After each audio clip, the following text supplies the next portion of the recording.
daughters, and wife. 2 months ago, Christian children kneeling and praying in a church were slaughtered by a left-wing extremist. And 2 weeks ago, federal law enforcement was shot at multiple sniper rounds in a federal facility by a left-wing extremist. If it's happening every single week, is it that extreme? Or has the Democrat Party mainstreamed violence as a political tool? The individual who wrote me described why he wanted me dead. I was a white, cis, Christian Trump supporter. They described in great detail how I would be killed in an open field just like Charlie, how much blood would come out of my head and neck when it was blown off. This individual described orphaning my 4 beautiful children and widowing my wife with great joy.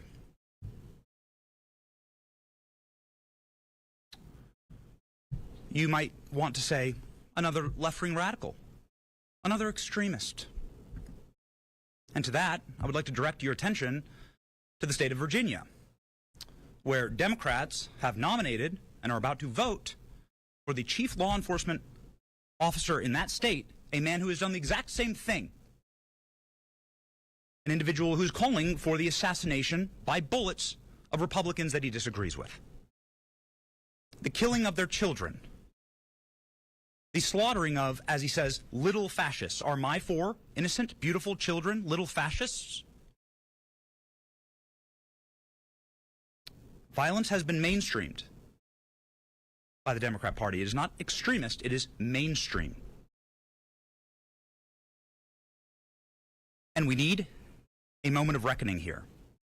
This has to stop. This cycle must end. Is any Democrat courageous enough to disavow violence? To call for individuals that espouse these things, like what happened to my family, what's happening in Virginia, to call for those kind of candidates to step down? Will Democrats vote for that? Because if you're voting for that, then implicitly you're encouraging it, you're endorsing it. I don't want political violence. I want peace in my nation. I love this country. I want to be able to debate like Charlie did. I want to be able to raise my family in peace. That is our birthright. But you cannot make peace with evil as a Christian. You cannot unite with people who want you dead. I want unity in this nation. I want to be able to agree on more than what we disagree on. But for that first to happen, we must understand the battle. We are fighting good versus evil, darkness versus light. And good must conquer evil. Do not make peace with evil.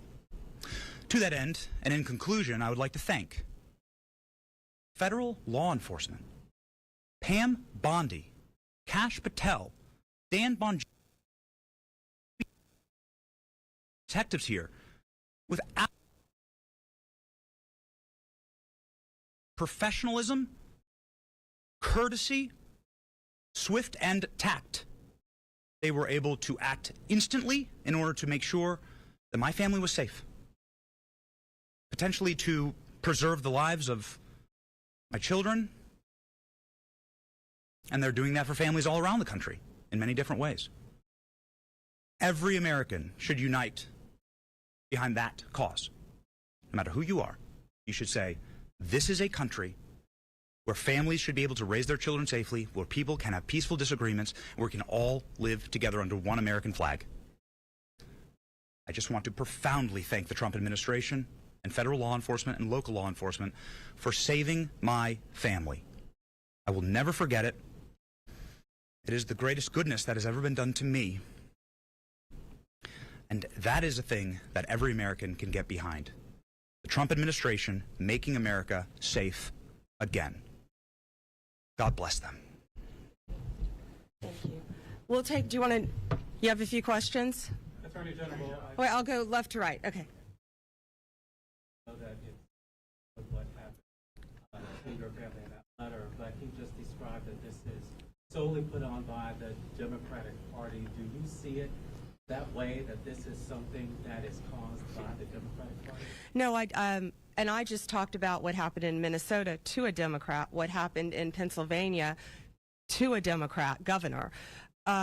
No, this was a left-wing radical, absolutely. The same type of person who murdered and assassinated Charlie Kirk. That's what we're talking about here today. But it doesn't matter who you are. If you commit an act of violence, a written threat through the mail, we are going to find you. These men behind me are going to hunt you down and find you. This guy thought he got away with this, and he thought he could hurt Benny and his family, and it's not going to happen. We have open cases, other open cases all over this country, and we're going to find you. Any other question? Yes, hey. Sure. A couple questions. One is about the case. Does this fellow, was he found to have any means of carrying it out? Did he have firearms?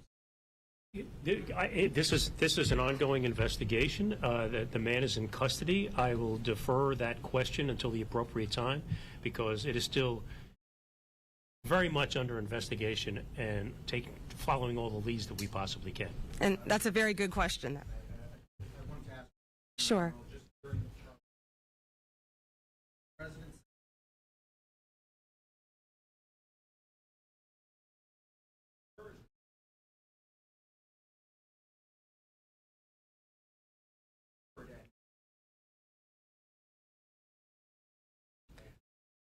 would act on.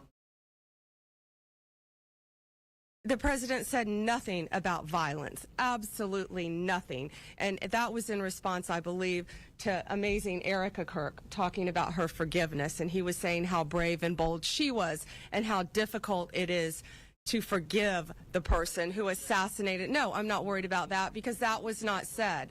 That was not said. No act of violence was said. If anyone is sending a threatening communication through the mail like they did to Benny Johnson, we're going to find them and we're going to prosecute them. It doesn't matter what side of the aisle you're on. Thank you all. Have a great weekend. Thank